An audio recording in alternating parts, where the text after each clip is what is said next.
Holy smokes, the stars have aligned again for the 49ers. I'm going to tell you about it in just a second. If you're new here, I'm Nate. And if you're looking for daily 49ers content, hit that subscribe button so you don't miss out on all the action. And as an added bonus, it really does help me out when you hit that red button down there. So I'd appreciate it. But listen, not only did we hit on the last pick of the draft at the perfect time to make up for a catastrophic Trey Lance draft decision, not only did Robert Saleh get fired at just the right time for us to get him back, the stars have aligned again as the 49ers are in desperate need of some defensive line talent conveniently at the same time as the draft is ready to provide it. The 49ers were in the bottom third in sacks this year. There is a 61% increase in defensive tackles invited to the combine this year. Here's the stat from Dane Brugler. A reminder of how loaded this defensive line class is. Defensive tackles invited to last year's combine, 25. Defensive tackles invited to this year's combine, 41. Not quite double, but it's on the way to a doubling of defensive tackles invited to the combine. That's exciting, guys. That's exciting from a million angles. It's exciting about breaking it down. It's exciting about what that means for the 49ers being able to go out there and make some moves for some big guys and not worry too heavily if the best player available is not a defensive line guy and you're looking for a depth guy and you think I can get another really great guy who's really high on our list in the third round. And there's just opportunities that are going to come up, all right? And obviously, I still think the priorities are the same. I'd like to see the 49ers go after some top talent in the first round of the draft with that number 11 pick or with, if they trade up or whatever, trade back even. There's going to be talent available, and I'm excited for the 49ers player evaluations, who they pick up, and what that story tells about what they're expecting to see out of these guys, because I think that this is going to be huge, a huge draft. It has to be a huge draft for the 49ers. For Kyle Shanahan and company, this has to be a big draft. Or they're going to have to make some big free agency moves, and I'm just not sure they're going to have the capital to completely pull off all of the free agent moves they would need to make up for a bad draft. I think for the 49ers, they're going to be successful. They're going to be a playoff team. I really believe that with pretty strong confidence. But for the 49ers to be in the mix for the Super Bowl this season, I think they're going to have to do really, really well in the draft, and I think they're going to have to do well in free agency as well. I don't think we can give in any area, but my goodness, we got to get to the other thing that I wanted to talk about today, which is PFF senior analyst Zoltan Budeh just listed the Niners at the top of his turnaround list and made a couple of bold, but I'd add believable takes along the way. So let's get into what he said, starting with this. There he goes. This take right here. Even though quarterback Brock Purdy is expected to take up a significantly larger share of the salary cap and Deebo Samuel may depart via trade, San Francisco still will have more than enough talent to compete for the NFC West title. Now, that's answering two big challenges the 49ers face, right? The number one challenge, of course, being everyone's big fear about Brock Purdy getting paid and what that means for the rest of the roster. Okay. And I completely understand where you're coming from in that. I just think realistically, in order to go out there and get a really good quarterback at the level or better, I'm assuming you're only going to do it if it's not an upgrade on Brock Purdy. And I don't think you're getting a better quarterback than Brock Purdy without having a bigger cap hit this year right now. This year, right now, 2025, your best case scenario is Brock Purdy gets paid because it's still going to have a lighter hit to your cap this season to help you build a strong team this season. And before you're like, oh, well, here he goes again, just only thinking about the one season. No, it's not about only thinking about the one season. Every single time you can just do one more year deferred, that's more time and more opportunities and more players in the draft that you can hit on. So if you give yourself, let's say, a margin of error of 3 draft years to try and fill any given position, then you're giving yourself a number of players that you're getting in there and looking at in the 90-man roster in training camp and in drafting and in free agency. There are so many practice squad guys. Like, there are so many players that you're going to be evaluating throughout one calendar year that if you can buy yourself another year, and I'm not saying let's pay Brock big money and then we'll get rid of him next year. I'm not saying that either. I'm just saying if you're going to pay big money for a quarterback, I don't think you're going to get a better situation by paying somebody who's currently better than Brock Purdy right now.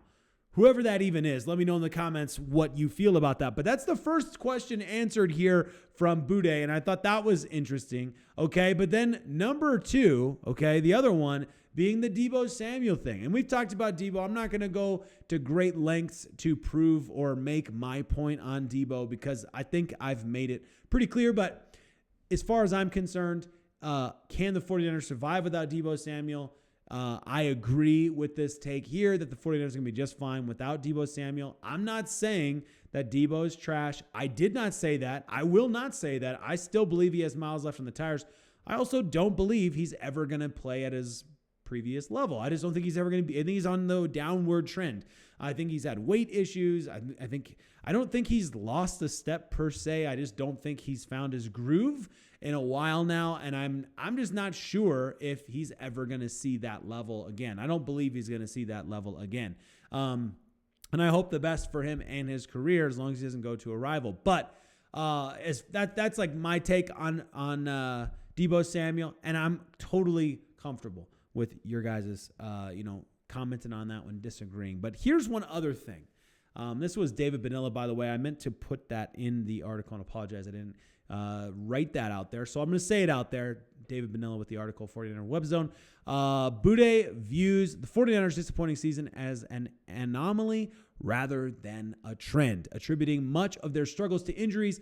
That's why he places Kyle Shanahan's squad at the top of his turnaround list. San Francisco endured bad injury luck during the 2024 NFL regular season, but should have every chance to get back into the playoffs and win its division in 2025.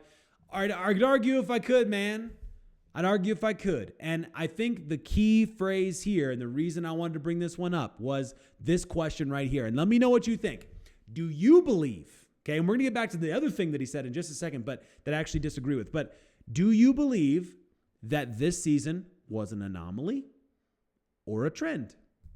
What do you think about that? Because honestly, the way that you answered that question, I'm going to have to do a poll on YouTube tomorrow or something, and we got to talk about that. I just got back from Florida. I'm like, whew. But do you believe it's an anomaly or a trend? I would say this season was an anomaly, and I think most of you would agree this season was an anomaly. And if that's the truth, that this season was an anomaly, then I would say what we got to see out of Brock Purdy in 2022, what we got to see out of Brock Purdy in 2023, and many things we got to see in 2024 despite a down year, I would say that the trend is still going to be in the right direction. This season was just a bad season. Okay, one more thing I wanted to throw out there was this take here. I'm interested in what you think about this one, guys. The 49ers' biggest priority should be fixing their secondary as cornerback Charvarius Ward and safety Talanoa Hufanga are expected to become free agents next month. So I'm saying Talanoa Hufanga very fast. I disagree with this take. I don't agree that this is the biggest priority. Do I think we need to fix it? Yeah, absolutely. There is a problem that needs to be solved.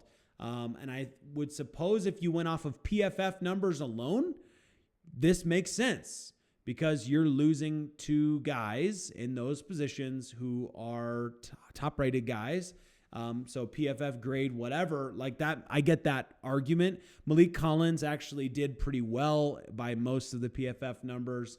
And so you've got a defensive tackle and a defensive end. So if you're just looking at like the starting guys and what their ratings are, I would understand. Leonard Floyd by the stats did pretty well this season. So I would understand why you would look at these guys and say, okay,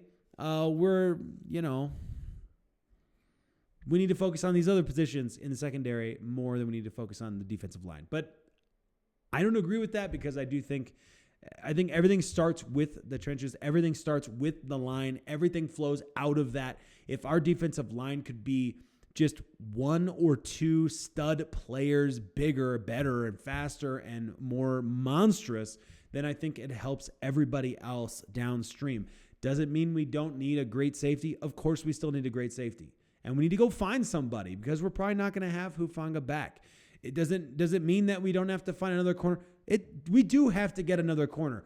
But in terms of freak athleticism and upgrades and big impact players, I would love to see the 49ers go and get somebody big.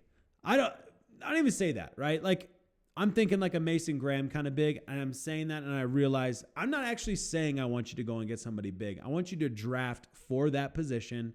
Yes, sure, Myles Garrett would be awesome. But as far as I'm concerned, like, if you look at the current structure of the defensive line and you factor in the benefit that we're going to get from the coaching staff improvements, I actually think we're going to be pretty solid next year and we can return to a top defense.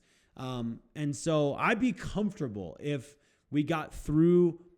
Let me know where you think on this one. This is an interesting one, but I'd be comfortable when we got through the whole draft or through the offseason, and we drafted some guys for the defensive line, top prospects, and we didn't make any big splash moves on the defensive line from free agency. I'd be 100% comfortable with that, personally. And if we made some moves, free agency for a cornerback, for a safety, whatever, and you want to just call them the Hufanga and Travarius Ward replacements, whatever, that's fine. Like, I'm good with that. I have no problem with that.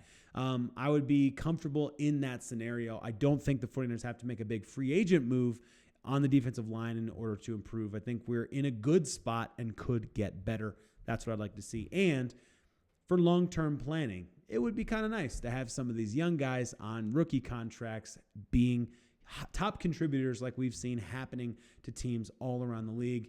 Obviously, I'm thinking like we see the Rams twice a year, and they continue, every year you're picking somebody up in that defensive line and it's helping you out. So anyway, we'll see how it all goes. Let me know what you think in the comments on that one. I believe I asked you like 5 questions to comment on. So I'm sure the comments can be wild and confusing and hard for me to make sense of. But I appreciate you. Hope you're having a great one. I'm going to go to bed and sleep very long time.